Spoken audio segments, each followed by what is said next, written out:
একটি ভালো ডিম ভাজি করার জন্য কীভাবে কী করতে হয় আজকে আপনাদেরকে সেটাই দেখাবো। তো প্রথমে ডিম ভাজি করার জন্য প্রথমে একটু তেল দিবেন। তেল দেওয়ার পর তারপরে ডিমটি ভালো করে এভাবে একটু নাড়াচাড়া করে নেবেন। নাড়াচাড়া করার পর যখন তেলটা একটু গরম হবে তখন খুব সুন্দর করে যে ডিমটা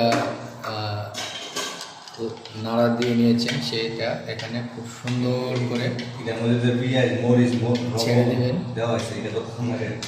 এখানে অনেকগুলো উপাদান রয়েছে, এর ভিতরে লবণ, মরিচ, পেঁয়াজ, এগুলো মূলত। তো দেখতেই পাচ্ছেন এখন ডিমটি এখানে ছাড়া হবে। তো